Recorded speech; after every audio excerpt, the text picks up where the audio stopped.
الحمد لله نحمده ونستعينه ونستغفره ونؤمن به ونتوكل عليه ونعوذ بالله من شرور أنفسنا ومن سيئات أعمالنا من يهده الله فلا مضل له ومن يضلل فلا هادي له ونشهد أن لا إله إلا الله وحده لا شريك له ونشهد أن سيدنا ونبينا وشفيعنا وحبيبنا ومولانا محمدا عبده ورسوله صلى الله تعالى عليه وعلى آله وأصحابه وبارك وسلم تسليما كثيرا أما بعد فأعوذ بالله من الشيطان الرجيم بسم الله الرحمن الرحيم لقد من الله على المؤمنين إذ بعث فيهم رسولا من أنفسهم يتلو عليهم آياته ويزكيهم ويعلمهم الكتاب والحكمة وإن كانوا من قبل لفي ضلال مبين صدق الله العظيم اللهم صل وسلم وبارك على سيدنا ومولانا محمد وعلى آله وصحبه كما تحب وترضى عدد ما تحب وترضى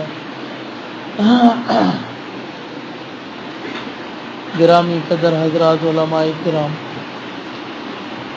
اور دیگر میرے محترم ساتھیوں عزیزوں،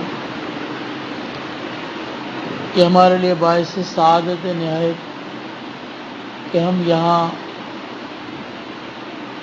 قرآن کریم کی اس محفل میں اللہ نے ہمیں موقع نصیب فرمایا کہ ہم حاضر ہوئے ہیں اور یہاں کے حالات اور یہاں قرآن کریم کے استادوں کی خدمات دیکھ کر دل خوش ہوا۔ اللہ جل شانہ اس ادارے کو تا قیامت تک آباد رکھے، تشنگان علوم کے لیے اللہ مرکز اور مرجع بنائے، دن دوگنی رات چوگنی ترقی اللہ نصیب فرمائے۔ میرے محترم، جو آیت کریمہ آپ حضرات کے سامنے تلاوت کی ہے، اس کو مختصر میں کچھ عرض کروں گا۔ اللہ ہمیں سننے عمل کرنے کی توفیق نصیب فرمائے۔ اس آیت میں اللہ جل شانہ نے دو زمانوں کا اور دو دوروں کا اللہ نے نقشہ کھینچا ہے۔ ایک وہ دور ہے جو امام الانبیاء رحمت العالمین جناب نبی کریم علیہ السلام کی نبوت سے پہلے کا زمانہ ہے، اور جناب سیدنا حضرت عیسیٰ علیہ السلام کے بعد کا زمانہ، درمیان کا تقریباً 600 سال کا زمانہ ہے، جس کو فترت نبوت کا زمانہ کہتے ہیں۔ اور دوسرا وہ دور کہ حضور نبی کریم علیہ السلام کے بعثت کے بعد اور تشریف لانے کے بعد کا جو نقشہ ہے، ان دونوں کو اللہ نے بیان فرمایا۔ اب سمجھنے کی اور غور کرنے کی بات یہ ہے کہ وہ زمانہ جو رحمت العالمین صلی اللہ علیہ وسلم کے زمانے سے کچھ پہلے، جس کو ہم جاہلیت کے زمانے سے بھی تعبیر کرتے ہیں، وہ زمانے میں اگر ہم تاریخ کو کھول کے دیکھیں گے تو ہمیں پتہ چلے گا کہ بڑے بڑے عظیم انسان وہاں موجود تھے اس زمانے میں، جو لوگوں کے لیے بڑے مسلح تھے اور جرگے کراتے تھے اور سیاسی لوگ تھے اور بہت بڑے اشراف الناس تھے، کہ جس کو آپ سمجھیں کہ خود حضور نبی کریم علیہ السلام کا جو خاندان تھا، جس میں حضرت قصی تھے، حضرت عدنان تھے، اور پورے کا پورا خاندان اس کو آپ دیکھیں گے کہ اپنے اپنے زمانے میں انہوں نے بڑے بڑے کام کیے. اور اس کے بعد اگر آپ یونان کو دیکھیں گے تو عقل و دانائی اور حکمت سے بھرا ہوا تھا، اور بڑے بڑے فیلسوف اور حکیم وہاں رہتے تھے جو جسمانی علاج کے علاوہ لوگوں کو ایسے اقوال حکمت والے بتلاتے تھے جو اصلاحی ہوتے تھے. یہ وہ زمانہ تھا اور بہت بڑے بڑے لوگ تھے. اور ایسے بھی اس زمانے میں اشخاص تھے جو اس وقت حضور کے نبوت سے پہلے جو زمانہ اس میں وہ اشخاص، اس کو ایک ہی جگہ پر رکھ دو بس، وہ اشخاص جو تھے زمین کے طول و عرض کی ناپ کرنے والے اور آسمان کے اوپر فلکیات کے نظام کے بڑے ماہر اور جاننے والے وہ اشخاص کی بھی موجود تھے. اب اتنے سارے عقلاء اور دانا لوگوں کی موجودگی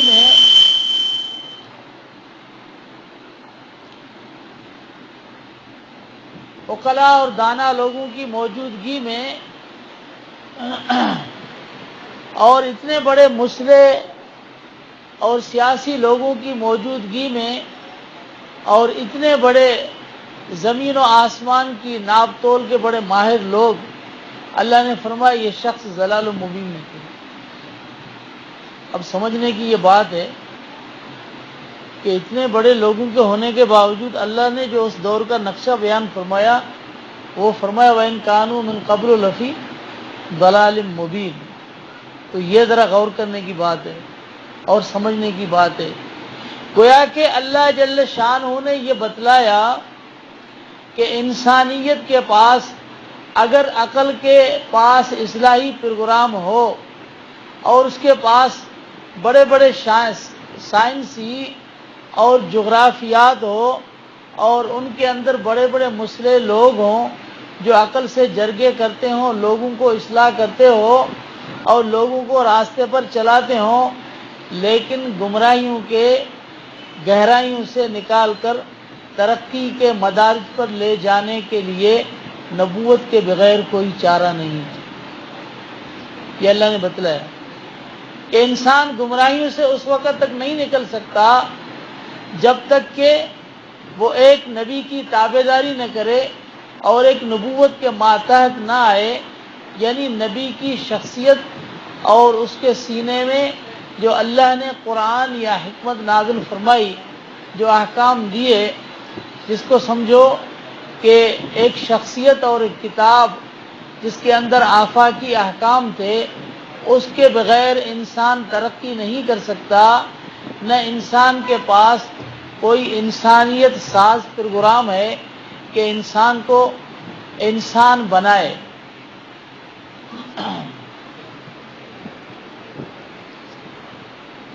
اگر جانوروں میں کوئی جانور جس مقصد کے لیے لیا جاتا ہے اگر وہ مقصد اس میں نہ ہو تو پھر وہ نام اسے ہٹا دیا جائے گا. اسی طرح سے اگر انسان کو جس مقصد کے لیے بنایا گیا ہے وہ مقصد انسان میں نہ ہو تو پھر انسانیت کائے گی. تو اللہ نے یہ بتلایا کہ کسی کے پاس انسانیت ساز پروگرام نہیں ہے، صرف اللہ جل شانہ، یعنی عقل کے پاس کوئی پروگرام نہیں بلکہ نبوت کے پاس ہے. جن کے سینے وحی الہی سے معمور ہوتے ہیں ان کے پاس ہی پروگرام ہے. اللہ نے فرمایا تبارک الذی نزل الفرقان علی عبدہ لیکون للعالمین نذیرا. اور پھر وہ دور جو حضور نبی کریم علیہ الصلاۃ والسلام کے بعد کا زمانہ ہے، پھر اس کو دیکھیں.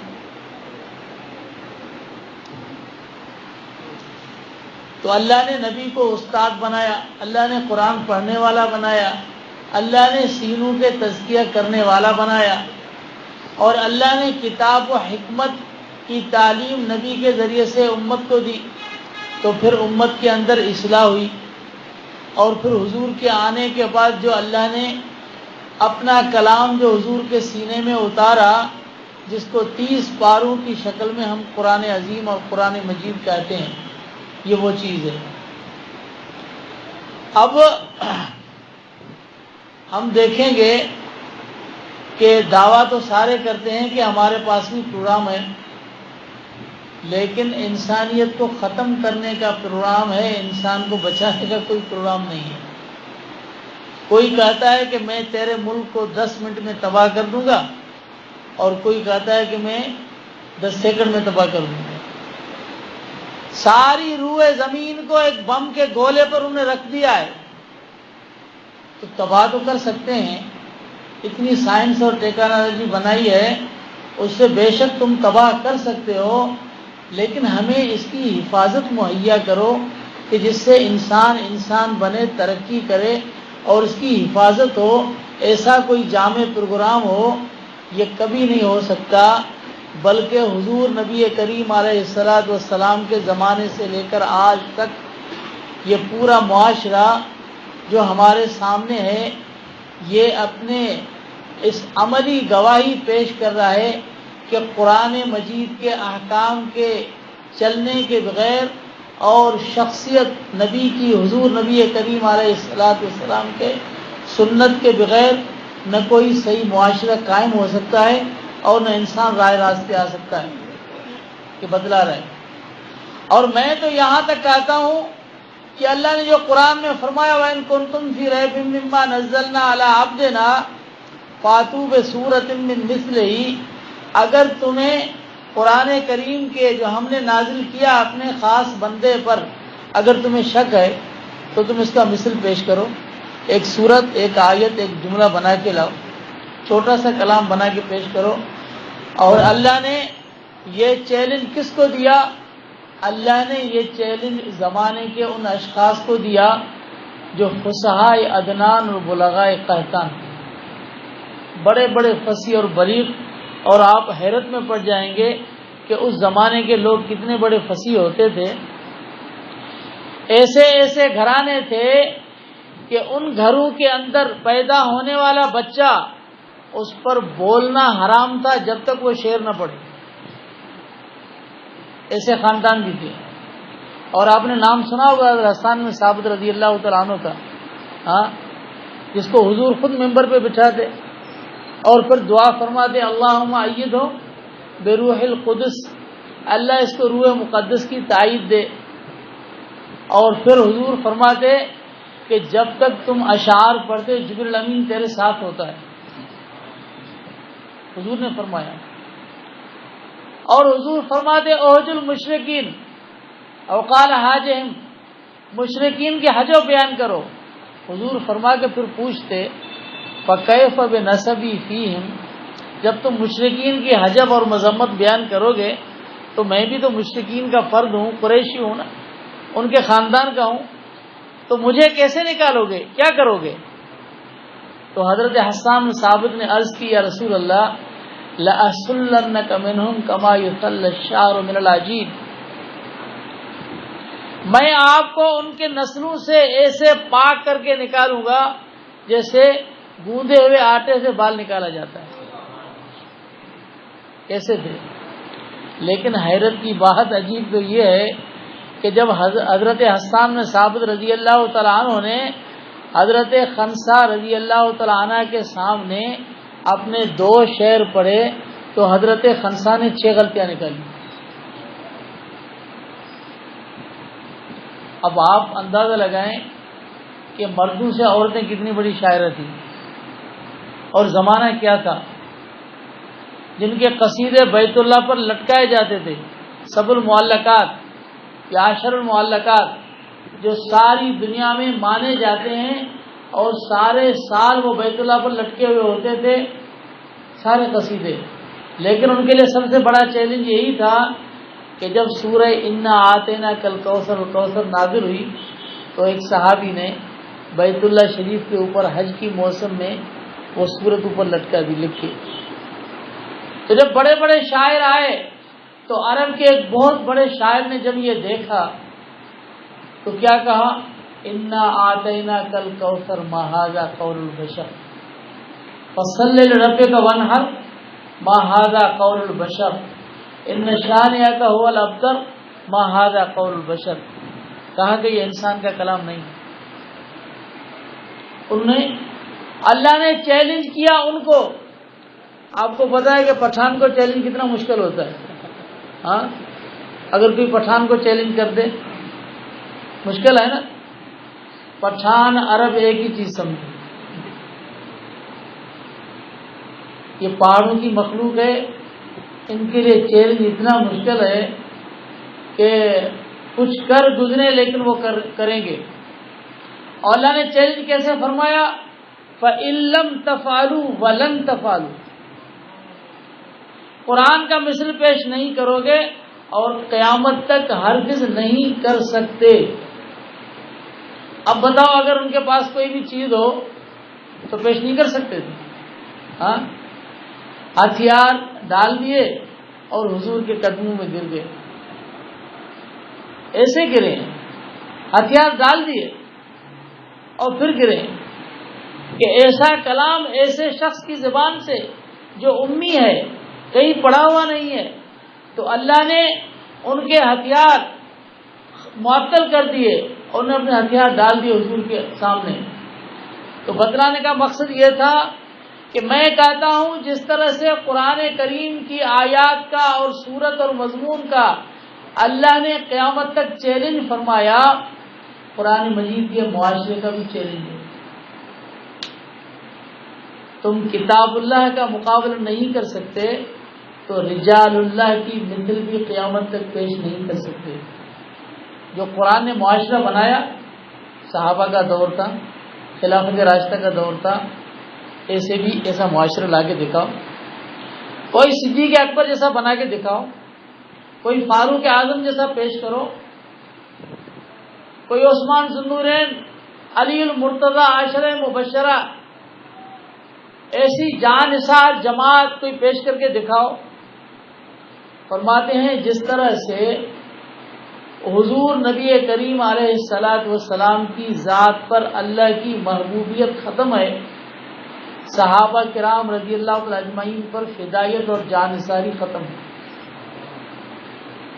حضور کے بعد اتنا بڑا کہ اللہ کا محبوب آ سکتا ہے, صحابہ کے بعد ایسی کوئی جانثار جماعت نہیں آ سکتی. کیسے کیسے لوگ تیار کیے, قرآن نے کیے. ہاں حضرت فاروق اعظم رضی اللہ تعالیٰ عنہ کو کسی نے کہا کہ حضرت آپ تو بڑے شان والے ہیں, اللہ نے آپ کی وجہ سے اسلام کو غلبہ دیا, بیت اللہ شریف کا دروازہ کھولا, کھول کے لوگوں نے نمازیں پڑھی اور آپ کی عمارت میں آدھی دنیا فتح ہوئی, تو آپ کتنے خوش نصیب ہیں. فرمایا خبردار, عمر کا اسلام پر احسان نہیں ہے, اسلام کا عمر پر احسان. میں کون تھا مجھے پتا ہے, میں ایسا اونٹوں کا گوارا اور چرواہ تھا کہ میرا باپ اگر صبح کو مجھے اونٹ چروانے کے لیے دیتا تو شام کو میں گھوم کر کے آتا تھا. میں ایسا تھا کہ مجھے اپنا باپ اونٹ چرانے کے لیے نہیں دیتا تھا, لیکن اللہ نے یہ اسلام کی برکت سے مجھے یہ بنایا. میں کیا تھا, میں تو کچھ نہیں تھا. تو یہ کہاں سے بنے؟ یہ قرآن سے بنے. جب قرآن کی آواز کانوں میں گونجی تو وہی عمر جو ایک وحشی جذبہ لے کر 100 اونٹوں کے عوض تاجدار ختم نبوت کو قتل کرنے کے ارادے سے آ رہے ہیں, وہ حضور کے قدموں میں گر گئے. وہی عمر جو پہلے ایک وحشی جذبہ لے کر آ رہے تھے, اب قرآن نے جب ان کی قسمت بدلی تو وہی عمر, اس کے بارے میں حضور کیا فرماتے ہیں, آسمان کے ستارے گن سکتے ہو, میرے عمر کی نیکیاں نہیں شمار کر سکتے. لو کان بعدی نبی لکان عمر, میرے بعد اگر نبوت کا دروازہ کھلا ہوتا تو نبی عمر ہوتا. ولکنہ لا نبی بعدی, لیکن میرے بعد کوئی نبی نہیں ہے. یہ کہاں سے بنے تھے؟ یہ قرآن سے بنے تھے. آج ایسا ایک شخص بنا کر دکھاؤ کہ اپنے عہدوں پر ہو اور کامیاب ہو. یہ وہ لوگ تھے جو خلیفۃ الرسول بنے, امیر المؤمنین بنے, ان کی زندگیاں دیکھو. چنانچہ ہندوستان کے وزیر اعظم نہرو نے جب پہلی تقریر اپنی پارلیمنٹ میں کی تو اس نے یہی کہا کہ میرے وزیر اور مشیر اگر تم اپنے عہدوں پر کامیاب رہ سکتے ہو تو بس ایک ہی صورت ہے کہ صدیق اور عمر کی تابعداری کہ جو عہدوں پر بھی رہے اور ان کے کپڑوں کے اندر 20-20 پیوند لگے ہوئے تھے، انہیں یہاں تک کہا تو دنیا نے ان کی مثالیں پیش کی. یہ شخص کہاں سے بنے؟ قرآن سے بنے. اور حضرت صدیق اکبر رضی اللہ تعالیٰ عنہ وہ شخص تھے. علامہ آلوسی رحمہ اللہ نے لکھا ہے کہ جب مسلمان ہوئے تو حدیث نقل فرمائی کہ 40,000 درہم اس کے پاس تھے، اور جب دنیا سے جا رہے ہیں اس وقت حضور کے خلیفہ بلا فصل ہیں. اور جب وفات پائی تو کیفیت یہ تھی کہ جب فرمایا کہ میرے لیے جو کفن بنایا وہ لے کے آؤ، کفن کا کپڑا. جب کفن کا کپڑا لے کے آئے تو فرمایا یہ نیا کپڑا ہے، یہ زندوں کے لیے مناسب ہے، مجھے اپنی چادروں میں کفن دے. فلما مات ما بقی منہا درہم، جو وفات فرماتے ہیں تو ترکے سے 1 درہم ہی نہیں نکلتا. ایسی کوئی مثال پیش کر سکتا ہے؟ جو بنانے کے لیے نہیں آئے تھے، لٹانے کے لیے آئے. جانوں کو لٹایا، مالوں کو لٹایا، قربان کیا اللہ کی محبت میں، حضور کی محبت میں. ایسے اشخاص قرآن نے تیار کیے. قرآن کا چیلنج ہے، قرآن کے معاشرے کا چیلنج ہے کہ ایسا معاشرہ پیش کرو. آج ہمارے مسلمان ہمارے سامنے قرآن کے مقابلے میں معاذ اللہ ایسی تہذیبیں پیش کرتے ہیں جس کا پس منظر اگر آپ دیکھیں ہم نے کبھی غور نہیں کیا. اس لیے کہ ہمارے رگوں کے اندر جو خون پیوست ہو گیا ہے، جو زہر کی انجیکشن ہمیں دی گئی ہے اور جو قطرے ہمیں پلائے گئے ہیں، انہوں نے ہمارے اندر ایسی چیز پیدا کر دی ہے کہ ہمیں غیروں کی خوبیاں نظر آتی ہیں اور خرابیاں نظر نہیں آتی. ہمیں پیسے ملتے ہیں نا، دنیا ملتی ہے تو خرابیاں ختم ہو جاتی ہیں.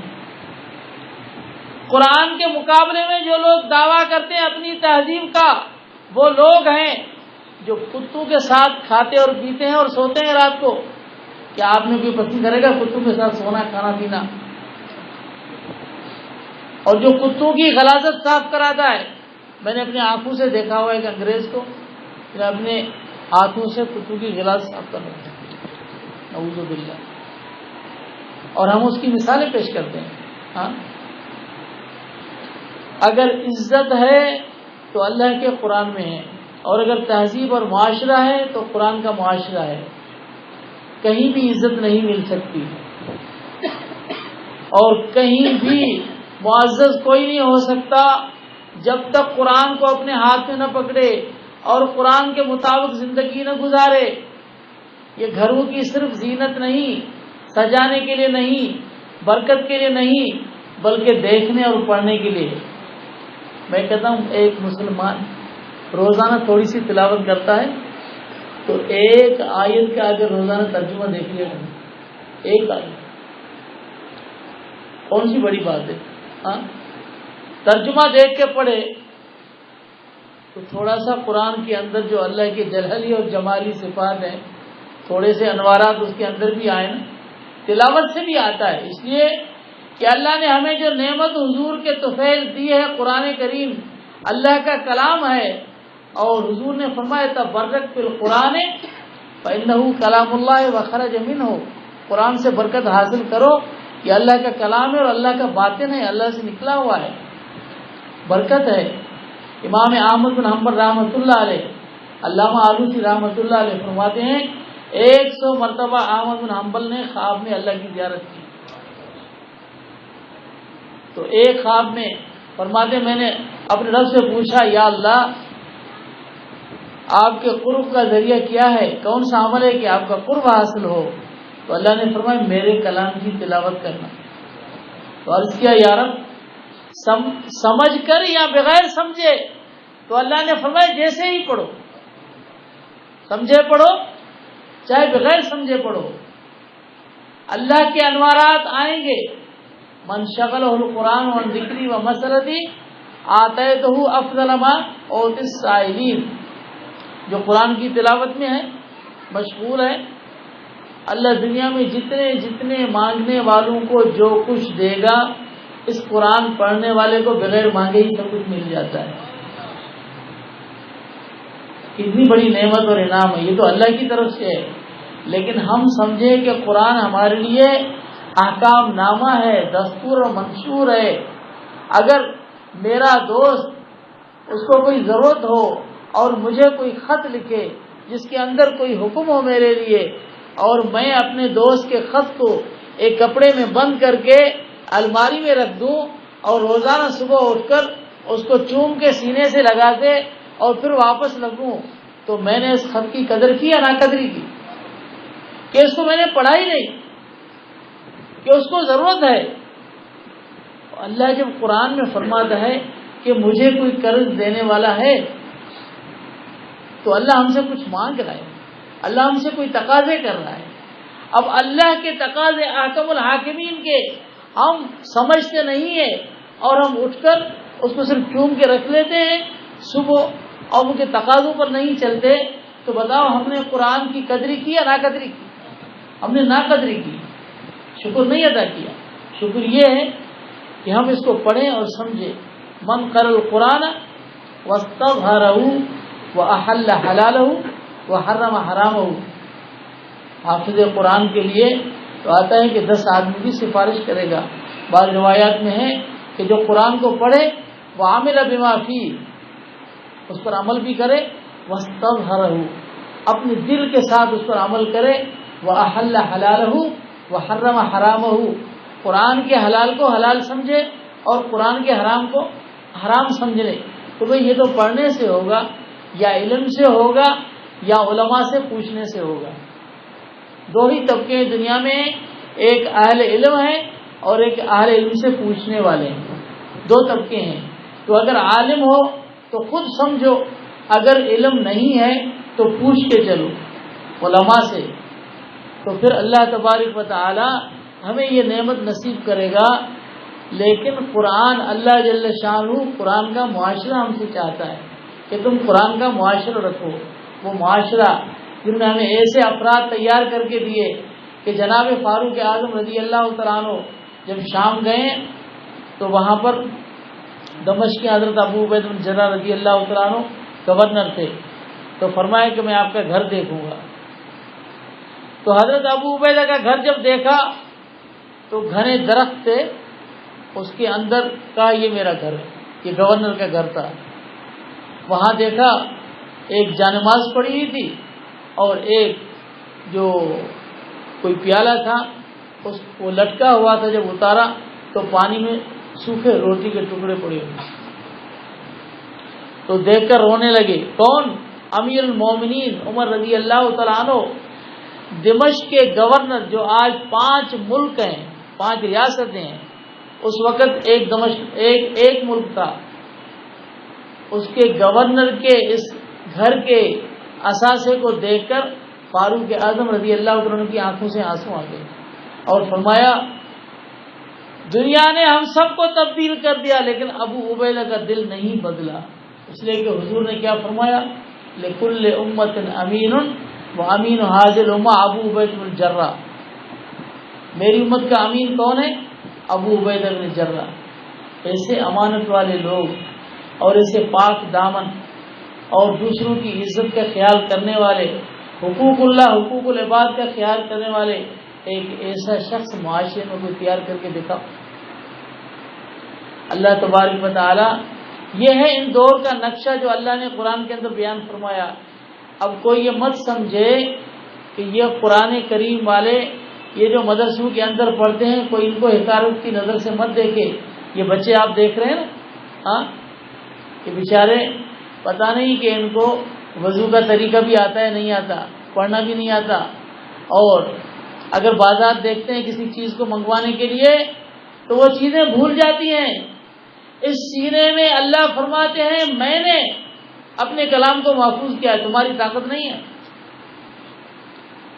آج تمہیں پاکستان میں یوم اقبال منایا جاتا ہے نا، ہاں، اقبال کی شاعری میں پاکستان کے کتنے حافظ ہیں بتاؤ؟ اتنا بڑا اثاثہ اور خرچہ لگاتے ہو. شاعر مشرق، ہاں اتنے بڑے آدمی تھے، اور اقبال ایسا ہے کہ انسان کی ضمیر کو ہی دے جوڑ دے. لیکن ایک تو حافظ دکھاؤ کہاں؟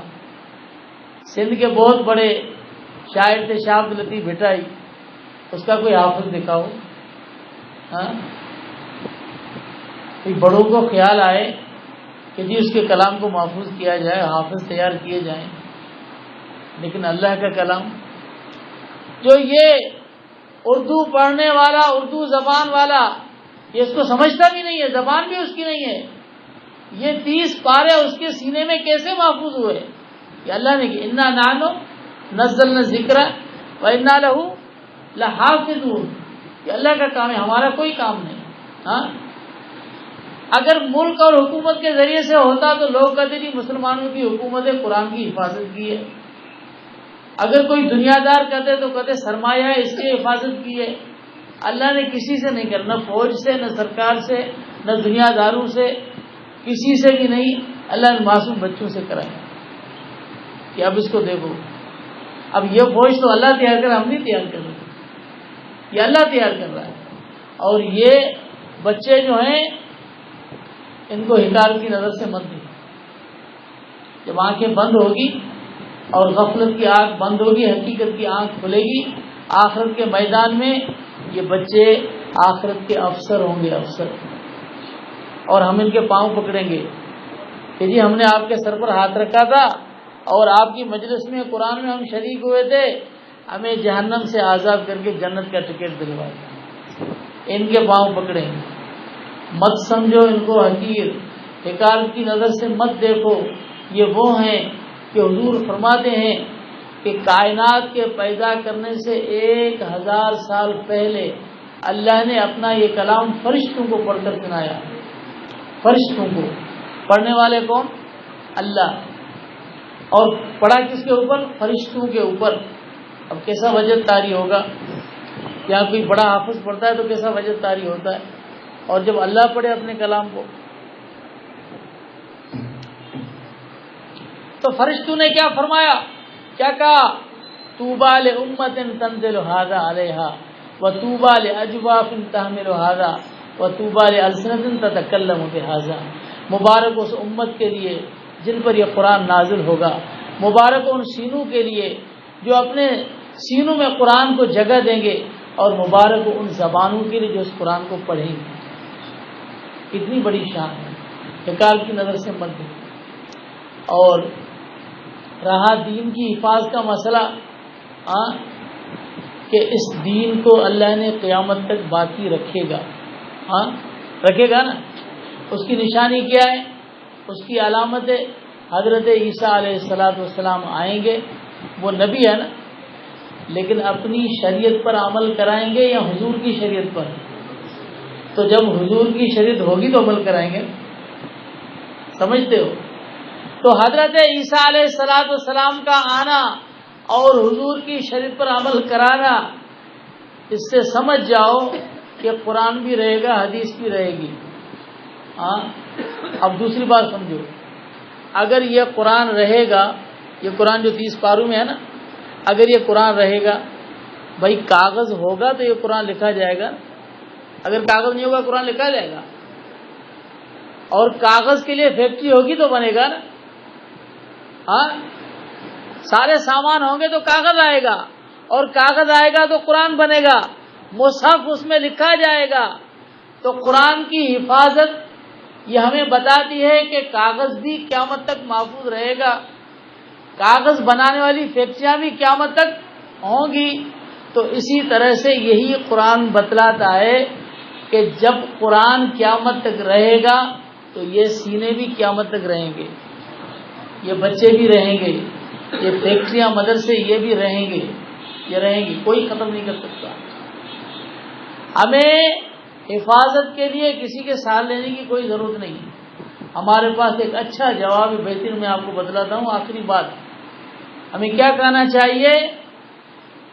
جب ابرہ نے بیت اللہ پر حملہ کیا، اللہ کے گھر پر لشکر کشی کی، تو اس نے لوگوں نے بتایا کہ اس کا جو متولی وہ عبد المطلب ہے، تو اس کو بلایا، وہ آیا نہیں، تو انہوں نے کہا اس کی جو اونٹیں ہیں وہ اپنے قبضے میں لے لو۔ اونٹیں 200 اونٹیں تحویل میں لے لی۔ تو جب خواجہ عبد المطلب کو پتہ چلا تو وہ خود آئے، اور ابرہ نے کہا کہ کیسے آئے؟ تو اس نے کہا میری اونٹیں آپ نے پکڑی ہیں، مجھے دے دیں برائے مہربانی۔ تو اس نے کہا تجھے پتہ ہے میں یہاں کیوں آیا ہوں؟ تو بتاؤ۔ میں تو اللہ کے گھر کو گرانے کے لیے آیا ہوں، اور تم اس کے متولی ہو، اور اس کی بات ہی نہیں کرتے تم، اور تم کہتے ہو مجھے میری اونٹیں دے دو، تو کیا اللہ کا گھر تمہیں عزیز نہیں ہے؟ تو حضرت عبد المطلب نے کیا فرمایا؟ انا رب الابل وان للبیت ربا سیمنع، میں اونٹوں کا مالک ہوں، مجھے اپنے اونٹ دے دو، اور جو بیت اللہ کا مالک ہے وہ جانے، بیت اللہ جانے، اس کا مالک جانے۔ اللہ نے کیسا دکھایا اشر؟ سب کو اللہ نے تہس نہس کیا، ختم کیا، لیکن ابرہ کو عبرت کے لیے برقرار رکھا، ہاں، تاکہ پتہ چلے کہ اللہ کے گھر کو شہید کرنے والا اور گرانے والا اس کا انجام بد کیا ہوتا ہے۔ اللہ نے اس کو ایسے آہستہ آہستہ آہستہ آہستہ ایسے پھنسا پھنسا کے اللہ نے اس کو مارا کہ زندگی سسکتے ہوئے ایسے مر گیا، کہ اللہ نے دکھایا، عبرت کا نشان تھا۔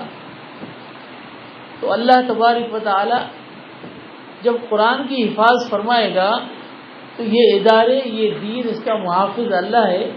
اللہ تبارک و تعالی قرآن کی حفاظت کے لیے نہ مولوی کا محتاج ہے، نہ داڑھی والے کا محتاج ہے، اللہ جہاں چاہے وہاں حفاظت کرا سکتا ہے۔ 70 سال روس نے مدارس بند کر دیے، مسجدوں میں گھوڑوں کے استبل لگا دیے، مدرسے مسجد بند ہو گئے۔ وہاں حضرت شیخ الہند رحمہ اللہ کا ایک شاگرد تھا جنہوں نے بچوں کو کعبہ خانوں کے اندر قرآن پڑھایا، کہ ایک ہاتھ میں شراب کی گلاس اور ایک ہاتھ میں قرآن، کہ جب کوئی سی آئی ڈی والے آئیں تو کتاب نیچے رکھے اور اوپر گلاسیں ہاتھ میں پکڑ لو۔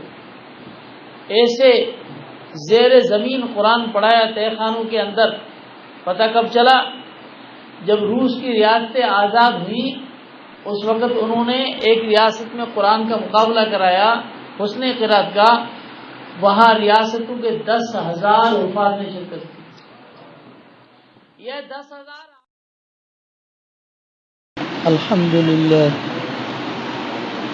الحمد لله نحمده ونستعينه ونستغفره ونؤمن به ونتوكل عليه ونعوذ بالله من شرور أنفسنا ومن سيئات أعمالنا، من يهده الله فلا مضل له ومن يضلل فلا هادي له، ونشهد أن لا إله إلا الله وحده لا شريك له، ونشهد أن سيدنا ونبينا وشفيعنا وحبيبنا ومولانا محمدا عبده ورسوله صلى الله تعالى عليه وعلى آله وأصحابه وبارك وسلم تسليما كثيرا، أما بعد فأعوذ بالله من الشيطان الرجيم، بسم الله الرحمن الرحيم، لقد من الله على المؤمنين إذ بعث فيهم رسولا من أنفسهم يتلو عليهم آياته ويزكيهم ويعلمهم الكتاب والحكمة وإن كانوا من قبل لفي ضلال مبين، صدق الله العظيم۔ اللهم صل وسلم وبارك على سيدنا ومولانا محمد وعلى آله وصحبه كما تحب وترضى عدد ما تحب وترضى۔ گرامی قدر حضرات، علماء کرام اور دیگر میرے محترم ساتھیوں، عزیزوں، کہ ہمارے لیے باعث سعادت نہایت کہ ہم یہاں قرآن کریم کی اس محفل میں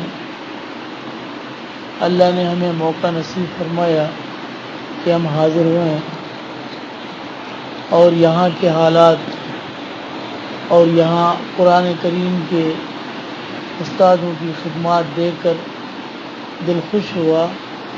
اللہ جل شانہ اس ادارے کو تا قیامت تک آباد رکھے، تشنگان علوم کے لیے اللہ مرکز اور مرجع بنائے، دن دوگنی رات چوگنی ترقی اللہ نصیب فرمائے۔ میرے محترم، جو آیت کریمہ آپ حضرات کے سامنے تلاوت کی ہے اس کو مختصر میں کچھ عرض کروں گا۔ اللہ ہمیں سنانے سننے عمل کرنے کی توفیق نصیب فرمائے۔ اس آیت میں اللہ جل شانہ نے دو زمانوں کا اور دو دوروں کا اللہ نے نقشہ کھینچا ہے۔ ایک وہ دور ہے جو امام الانبیاء رحمۃ العالمین جناب نبی کریم علیہ الصلاۃ والسلام کی نبوت سے پہلے کا زمانہ ہے، اور جناب سیدنا حضرت عیسیٰ علیہ الصلاۃ والسلام کے بعد کا زمانہ درمیان کا تقریباً 600 سال کا زمانہ ہے، جس کو فترت نبوت کا زمانہ کہتے ہیں۔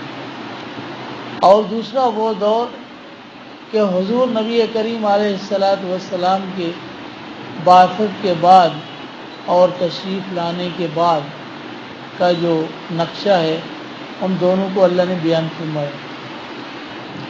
اب سمجھنے کی اور غور کرنے کی بات یہ ہے کہ وہ زمانہ جو رحمت العالمین صلی اللہ علیہ وسلم کے زمانے سے کچھ پہلے، جس کو ہم جاہلیت کے زمانے سے بھی تعبیر کرتے ہیں، وہ زمانے میں اگر ہم تاریخ کو کھول کے دیکھیں گے تو ہمیں پتہ چلے گا کہ بڑے بڑے عظیم انسان وہاں موجود تھے اس زمانے میں، جو لوگوں کے لیے بڑے مسلح تھے اور جرگے کراتے تھے اور سیاسی لوگ تھے اور بہت بڑے اشراف الناس تھے، کہ جس کو آپ سمجھیں کہ خود حضور نبی کریم علیہ الصلاۃ والسلام کا جو خاندان تھا، جس میں حضرت قصی تھے، حضرت عدنان تھے اور پورے کا پورا خاندان، اس کو آپ دیکھیں گے کہ اپنے اپنے زمانے میں انہوں نے بڑے بڑے کام کیے۔ اور اس کے بعد اگر آپ یونان کو دیکھیں گے تو عقل و دانائی اور حکمت سے بھرا ہوا تھا، اور بڑے بڑے فیلسوف اور حکیم وہاں رہتے تھے، جو جسمانی علاج کے علاوہ لوگوں کو ایسے اقوال حکمت والے بتلاتے تھے جو اصلاحی ہوتے تھے۔ یہ وہ زمانہ تھا اور بہت بڑے بڑے لوگ تھے۔ اور ایسے بھی اس زمانے میں اشخاص تھے جو اس وقت حضور کے نبوت سے پہلے جو زمانہ اس میں، وہ اشخاص، اس کو ایک ہی جگہ پر رکھ دیں بس، وہ اشخاص جو تھے زمین کے طول و عرض کی ناپ کرنے والے اور آسمان کے اوپر فلکیات کے نظام کے بڑے ماہر اور جاننے والے، وہ اشخاص کی بھی موجود تھے۔ اب اتنے سارے عقلاء اور دانا لوگوں کی موجودگی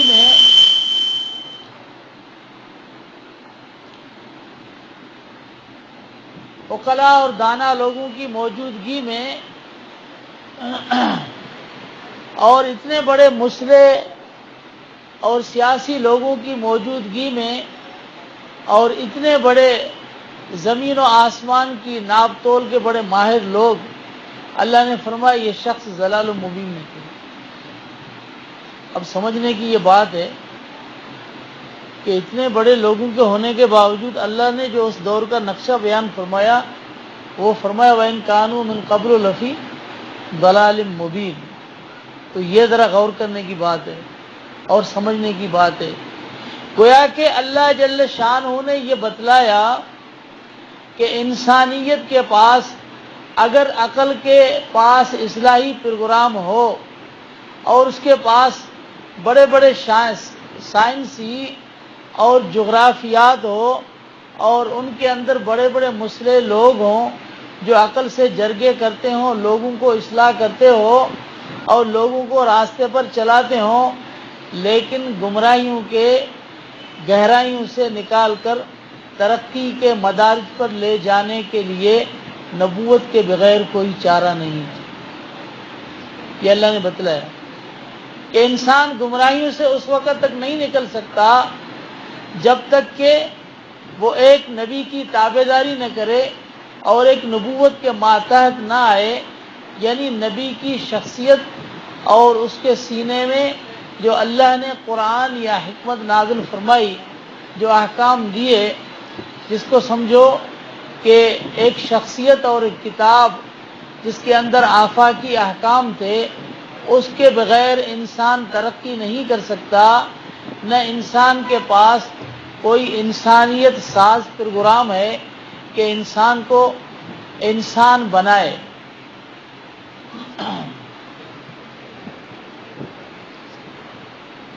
اگر جانوروں میں کوئی جانور جس مقصد کے لیے لیا جاتا ہے، اگر وہ مقصد اس میں نہ ہو تو پھر وہ نام اسے ہٹا دیا جائے گا۔ اسی طرح سے اگر انسان کو جس مقصد کے لیے بنایا گیا ہے وہ مقصد انسان میں نہ ہو تو پھر انسانیت کائے کی۔ تو اللہ نے یہ بتلایا کہ کسی کے پاس انسانیت ساز پروگرام نہیں ہے، صرف اللہ جل شانہ، یعنی عقل کے پاس کوئی پروگرام نہیں، بلکہ نبوت کے پاس ہے، جن کے سینے وحی الہی سے معمور ہوتے ہیں، ان کے پاس ہی پروگرام ہے۔ اللہ نے فرمایا تبارک الذی نزل الفرقان علی عبدہ لیکون للعالمین نذیرا۔ اور پھر وہ دور جو حضور نبی کریم علیہ السلام کے بعد کا زمانہ ہے، پھر اس کو دیکھیں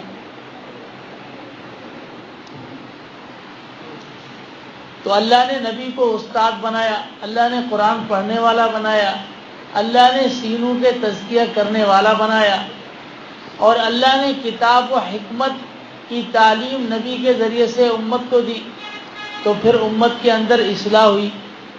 اور پھر حضور کے آنے کے بعد جو اللہ نے اپنا کلام جو حضور کے سینے میں اتارا، جس کو 30 پاروں کی شکل میں ہم قرآن عظیم اور قرآن مجید کہتے ہیں، یہ وہ چیز ہے۔ اب ہم دیکھیں گے کہ دعویٰ تو سارے کرتے ہیں کہ ہمارے پاس بھی پروگرام ہے، لیکن انسانیت کو ختم کرنے کا پروگرام ہے، انسان کو بچانے کا کوئی پروگرام نہیں ہے۔ کوئی کہتا ہے کہ میں تیرے ملک کو 10 منٹ میں تباہ کر دوں گا، اور کوئی کہتا ہے کہ میں 10 سیکنڈ میں تباہ کر دوں گا۔ ساری روح زمین کو ایک بم کے گولے پر انہیں رکھ دیا ہے، تو تباہ تو کر سکتے ہیں، اتنی سائنس اور ٹیکنالوجی بنائی ہے، اس سے بے شک تم تباہ کر سکتے ہو، لیکن ہمیں اس کی حفاظت مہیا کرو کہ جس سے انسان بنے، ترقی کرے اور اس کی حفاظت ہو۔ ایسا کوئی جامع پروگرام ہو یہ کبھی نہیں ہو سکتا، بلکہ حضور نبی کریم علیہ السلام کے زمانے سے لے کر آج تک یہ پورا معاشرہ جو ہمارے سامنے ہے، یہ اپنے اس عملی گواہی پیش کر رہا ہے کہ قرآن مجید کے احکام کے چلنے کے بغیر اور شخصیت نبی کی، حضور نبی کریم علیہ السلام کے سنت کے بغیر نہ کوئی صحیح معاشرہ قائم ہو سکتا ہے اور نہ انسان رائے راست پہ آ سکتا ہے، کہ بتلا رہے ہیں۔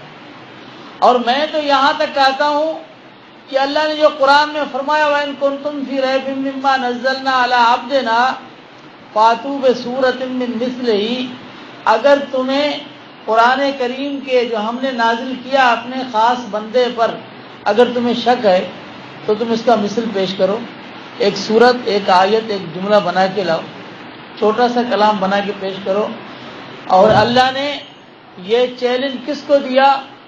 اللہ نے یہ چیلنج زمانے کے ان اشخاص کو دیا جو فصحاء ادنان اور بلغاء قحطان، بڑے بڑے فصیح اور بلیغ، اور آپ حیرت میں پڑ جائیں گے کہ اس زمانے کے لوگ کتنے بڑے فصیح ہوتے تھے۔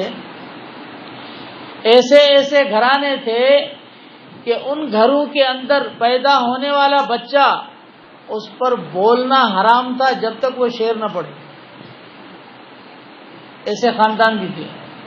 اور آپ نے نام سنا ہوگا حسان بن ثابت رضی اللہ تعالیٰ عنہ کا، ہاں، جس کو حضور خود ممبر پہ بٹھاتے اور پھر دعا فرماتے اللہم ایدہ بروح القدس، اللہ اس کو روح مقدس کی تائید دے۔ اور پھر حضور فرماتے کہ جب تک تم اشعار پڑھتے جبریل امین تیرے ساتھ ہوتا ہے، حضور نے فرمایا۔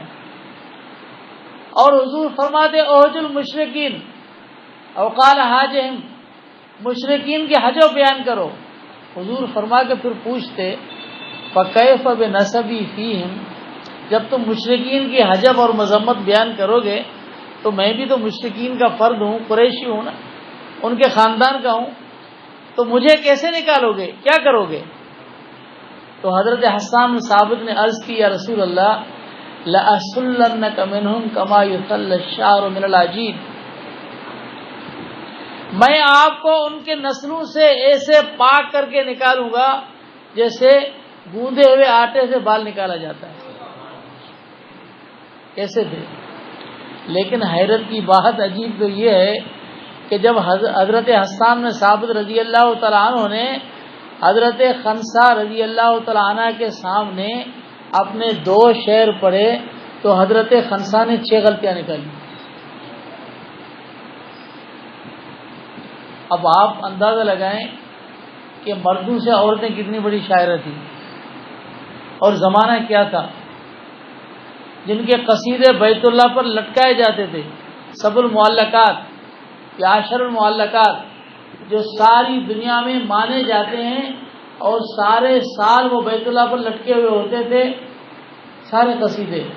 لیکن ان کے لیے سب سے بڑا چیلنج یہی تھا کہ جب سورہ انا آتینا کل کوثر نازل ہوئی تو ایک صحابی نے بیت اللہ شریف کے اوپر حج کی موسم میں وہ سورت اوپر لٹکا دی، لکھی۔ تو جب بڑے بڑے شاعر آئے تو عرب کے ایک بہت بڑے شاعر نے جب یہ دیکھا تو کیا کہا، انا آتینا کل کوثر ما ھذا قول البشر فصلی لربک وانحر ما ھذا قول البشر ان شانئک ھو الابتر ما ھذا قول البشر، کہا کہ یہ انسان کا کلام نہیں۔ اللہ نے چیلنج کیا ان کو۔ آپ کو پتا ہے کہ پٹھان کو چیلنج کتنا مشکل ہوتا ہے، ہاں، اگر کوئی پٹھان کو چیلنج کر دے مشکل ہے نا۔ پٹھان عرب ایک ہی چیز سمجھے،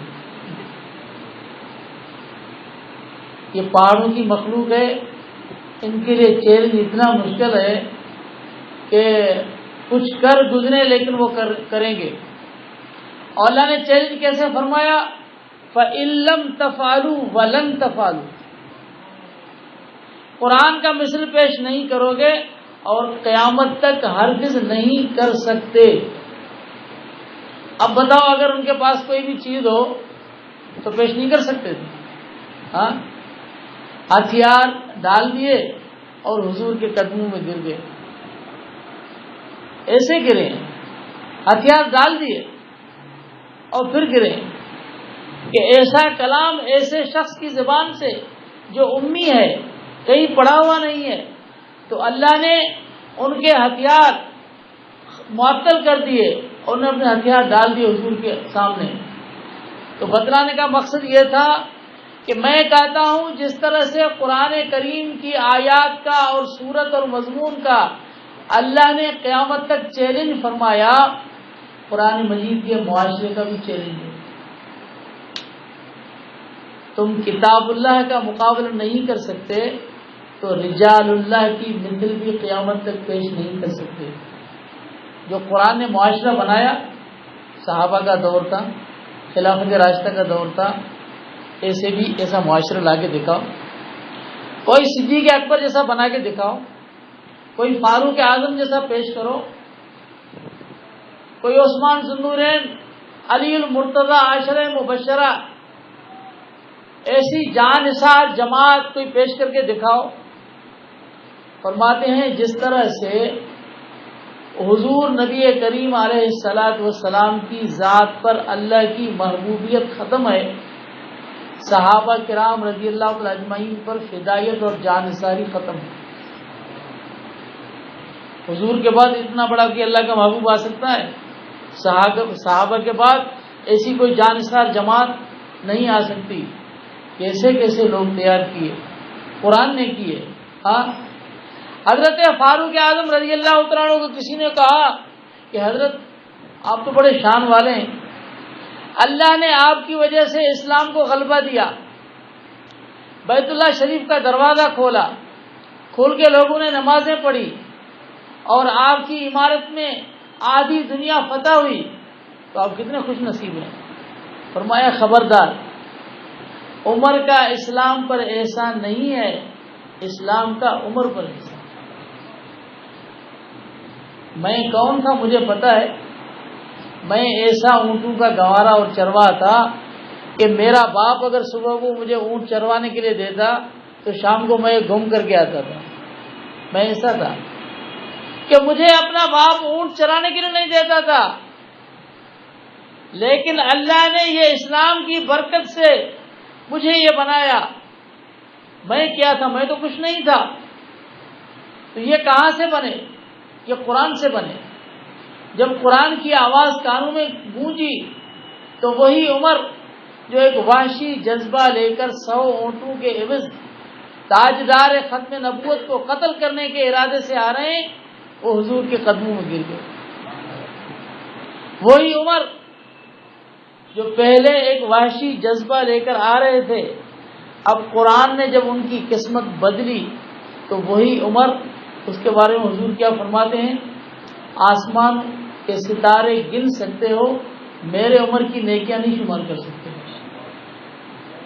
لو کان بعدی نبی لکان عمر، میرے بعد اگر نبوت کا دروازہ کھلا ہوتا تو نبی عمر ہوتا، ولکنہ لا نبی بعدی، لیکن میرے بعد کوئی نبی نہیں ہے۔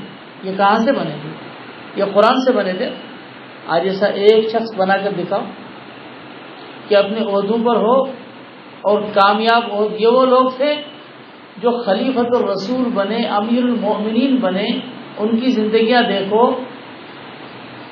چنانچہ ہندوستان کے وزیر اعظم نہرو نے جب پہلی تقریر اپنی پارلیمنٹ میں کی تو اس نے یہی کہا کہ میرے وزیر اور مشیر، اگر تم اپنے عہدوں پر کامیاب رہ سکتے ہو تو بس ایک ہی صورت ہے کہ صدیق اور عمر کی تابعداری کرو، کہ جو عہدوں پر بھی رہے اور ان کے کپڑوں کے اندر 20-20 پیوند لگے ہوئے تھے، انہیں یہاں تک کہا تو دنیا نے ان کی مثالیں پیش کی۔ یہ شخص کہاں سے بنے؟ قرآن سے بنے۔ اور حضرت صدیق اکبر رضی اللہ تعالیٰ عنہ وہ شخص تھے، علامہ آلوسی رحمہ اللہ نے لکھا ہے کہ جب مسلمان ہوئے تو حدیث نقل فرمائی کہ 40,000 درہم اس کے پاس تھے، اور جب دنیا سے جا رہے ہیں اس وقت حضور کے خلیفہ بلا فصل ہیں، اور جب وفات پائی تو کیفیت یہ تھی کہ جب فرمایا کہ میرے لیے جو کفن بنایا وہ لے کے آؤ، کفن کا کپڑا، جب کفن کا کپڑا لے کے آئے تو فرمایا یہ نیا کپڑا ہے، یہ زندوں کے لیے مناسب ہے، مجھے اپنی چادروں میں کفن دے۔ فلما مات ما بقی منہا درہم، جو وفات فرماتے ہیں تو ترکے سے ایک درہم ہی نہیں نکلتا۔ ایسی کوئی مثال پیش کر سکتا ہے؟ جو بنانے کے لیے نہیں آئے تھے، لٹانے کے لیے آئے، جانوں کو لٹایا، مالوں کو لٹایا، قربان کیا اللہ کی محبت میں، حضور کی محبت میں۔ ایسے اشخاص قرآن نے تیار کیے۔ قرآن کا چیلنج ہے، قرآن کے معاشرے کا چیلنج ہے کہ ایسا معاشرہ پیش کرو۔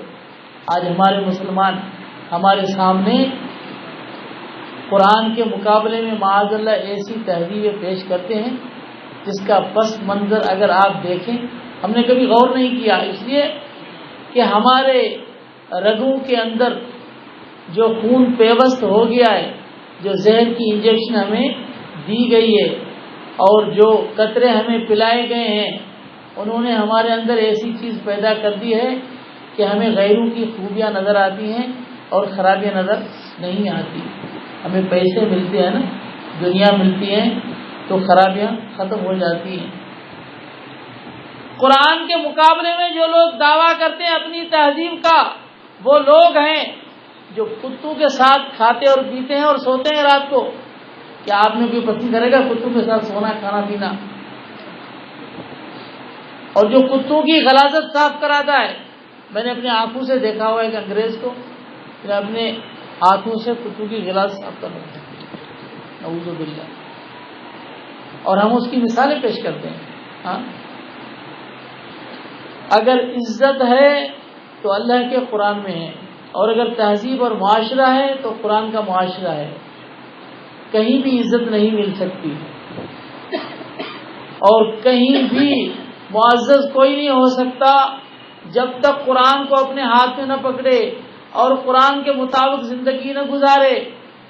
یہ گھروں کی صرف زینت نہیں، سجانے کے لیے نہیں، برکت کے لیے نہیں، بلکہ دیکھنے اور پڑھنے کے لیے. میں کہتا ہوں ایک مسلمان روزانہ تھوڑی سی تلاوت کرتا ہے تو ایک آیت کا اگر روزانہ ترجمہ دیکھ لیا گا، ایک آیت، کون سی بڑی بات ہے؟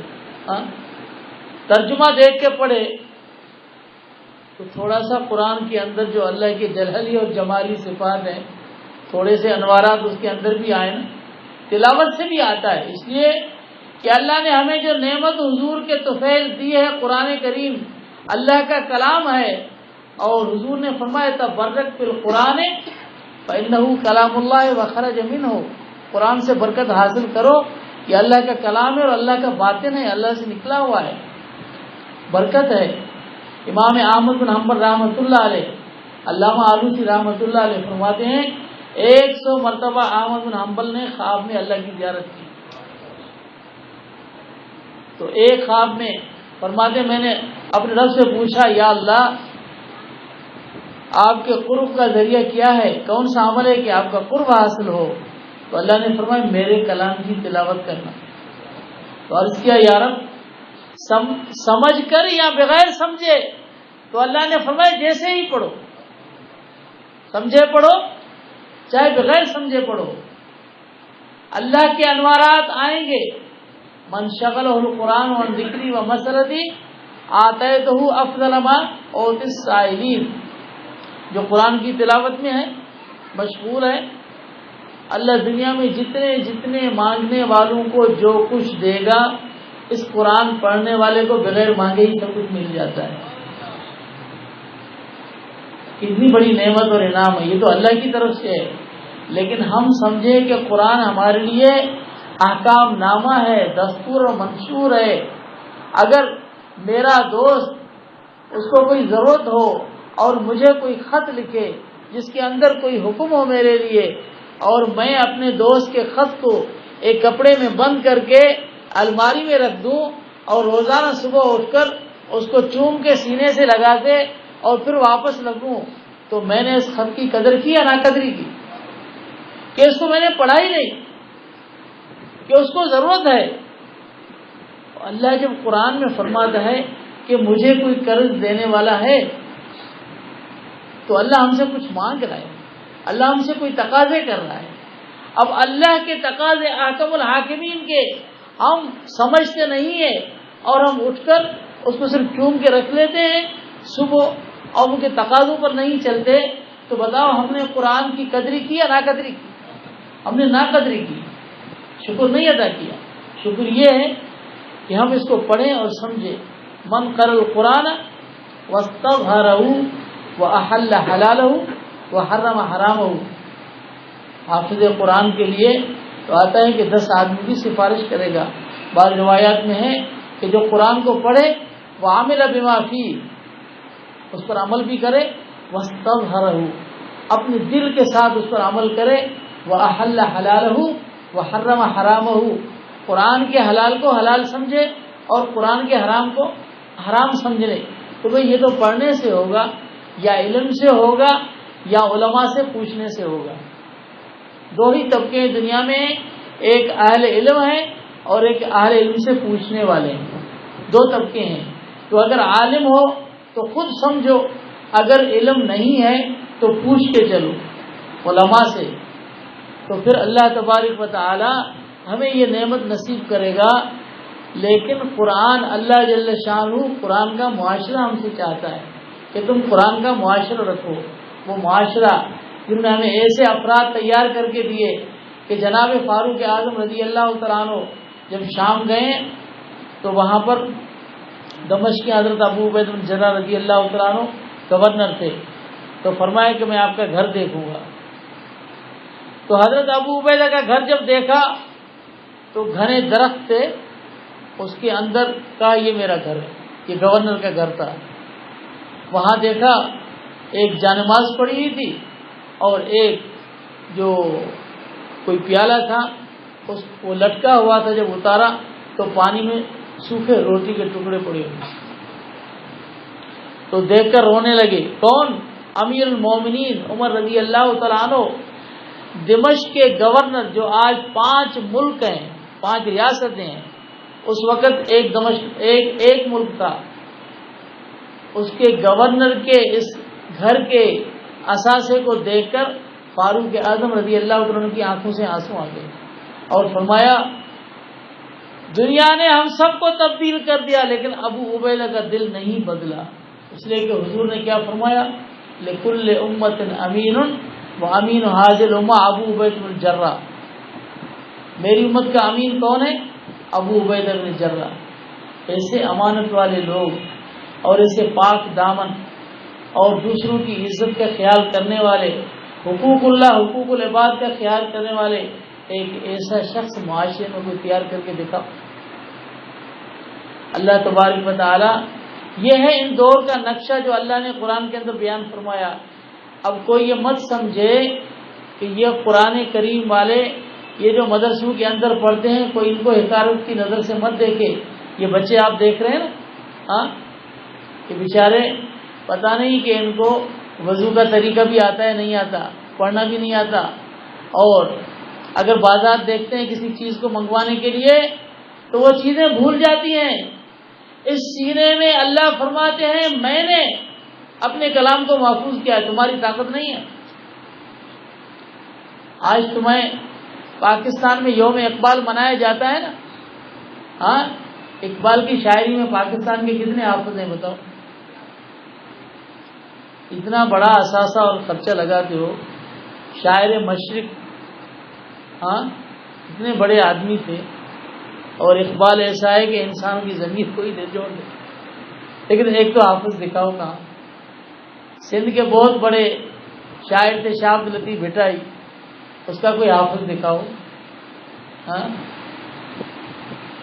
بڑوں کو خیال آئے کہ جی اس کے کلام کو محفوظ کیا جائے، حافظ تیار کیے جائیں، لیکن اللہ کا کلام جو یہ اردو پڑھنے والا، اردو زبان والا، یہ اس کو سمجھتا بھی نہیں ہے، زبان بھی اس کی نہیں ہے، یہ 30 پارے اس کے سینے میں کیسے محفوظ ہوئے؟ کہ اللہ نے کہ انا نحن نزلنا الذکر وانا لہ لحافظون، کہ اللہ کا کام ہے، ہمارا کوئی کام نہیں۔ ہاں، اگر ملک اور حکومت کے ذریعے سے ہوتا تو لوگ کہتے تھے مسلمانوں کی حکومت قرآن کی حفاظت کی ہے، اگر کوئی دنیا دار کہتے تو کہتے سرمایہ ہے اس کی حفاظت کی ہے۔ اللہ نے کسی سے نہیں کر، نہ فوج سے، نہ سرکار سے، نہ دنیا داروں سے، کسی سے بھی نہیں، اللہ نے معصوم بچوں سے کرایا کہ اب اس کو دیکھو۔ اب یہ فوج تو اللہ تیار کر، ہم نہیں تیار کر رہے، یہ اللہ تیار کر رہا ہے، اور یہ بچے جو ہیں ان کو حکارت کی نظر سے مت دیکھو۔ جب آنکھیں بند ہوگی اور غفلت کی آنکھ بند ہوگی، حقیقت کی آنکھ کھلے گی، آخرت کے میدان میں یہ بچے آخرت کے افسر ہوں گے، افسر، اور ہم ان کے پاؤں پکڑیں گے کہ جی ہم نے آپ کے سر پر ہاتھ رکھا تھا اور آپ کی مجلس میں قرآن میں ہم شریک ہوئے تھے، ہمیں جہنم سے آزاد کر کے جنت کا ٹکٹ دلوایا۔ ان کے پاؤں پکڑیں گے، مت سمجھو ان کو حقیر، حکارت کی نظر سے مت دیکھو۔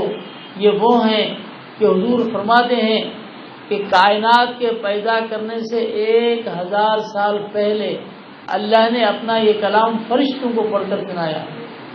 فرشتوں کو پڑھنے والے کون؟ اللہ. اور پڑھا کس کے اوپر؟ فرشتوں کے اوپر. اب کیسا وجد طاری ہوگا؟ یا کوئی بڑا حافظ پڑھتا ہے تو کیسا وجد طاری ہوتا ہے، اور جب اللہ پڑھے اپنے کلام کو. تو فرشتوں نے کیا فرمایا، کیا کہا؟ طوبیٰ لأمۃ تنزل ھذا علیہا وطوبیٰ لأجواف تحمل ھذا وطوبیٰ لألسنۃ تتکلم بھذا. مبارک اس امت کے لیے جن پر یہ قرآن نازل ہوگا، مبارک ان سینوں کے لیے جو اپنے سینوں میں قرآن کو جگہ دیں گے، اور مبارک ان زبانوں کے لیے جو اس قرآن کو پڑھیں گے. کتنی بڑی شان ہے، حکال کی نظر سے مت دیں. اور رہا دین کی حفاظت کا مسئلہ، کہ اس دین کو اللہ نے قیامت تک باقی رکھے گا. رکھے گا نا. اس کی نشانی کیا ہے؟ اس کی علامت ہے حضرت عیسیٰ علیہ السلام آئیں گے. وہ نبی ہے نا، لیکن اپنی شریعت پر عمل کرائیں گے یا حضور کی شریعت پر؟ تو جب حضور کی شریعت ہوگی تو عمل کرائیں گے. سمجھتے ہو؟ تو حضرت عیسیٰ علیہ السلام کا آنا اور حضور کی شریعت پر عمل کرانا، اس سے سمجھ جاؤ کہ قرآن بھی رہے گا، حدیث بھی رہے گی. اب دوسری بات سمجھو، اگر یہ قرآن رہے گا، یہ قرآن جو 30 پاروں میں ہے نا، اگر یہ قرآن رہے گا، بھائی کاغذ ہوگا تو یہ قرآن لکھا جائے گا. اگر کاغذ نہیں ہوگا قرآن لکھا جائے گا؟ اور کاغذ کے لیے فیکٹری ہوگی تو بنے گا نا. سارے سامان ہوں گے تو کاغذ آئے گا، اور کاغذ آئے گا تو قرآن بنے گا، مصحف اس میں لکھا جائے گا. تو قرآن کی حفاظت یہ ہمیں بتاتی ہے کہ کاغذ بھی قیامت تک محفوظ رہے گا، کاغذ بنانے والی فیکٹریاں بھی قیامت تک ہوں گی.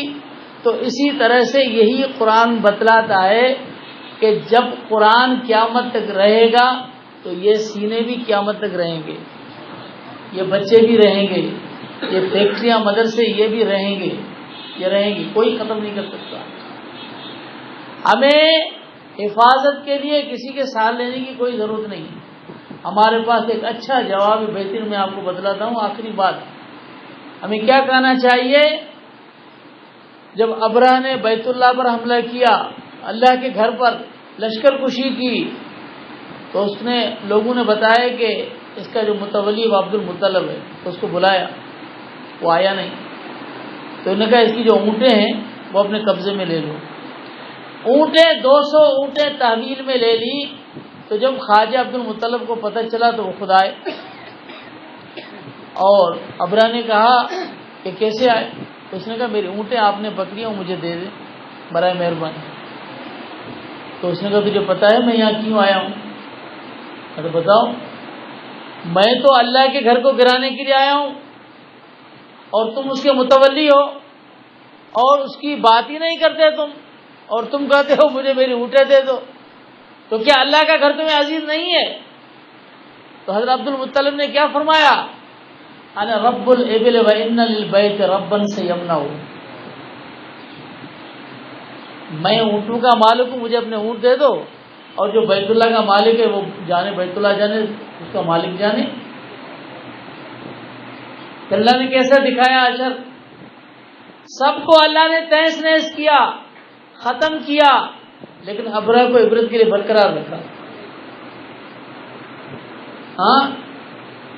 تاکہ پتہ چلے کہ اللہ کے گھر کو شہید کرنے والا اور گرانے والا اس کا انجام بد کیا ہوتا ہے.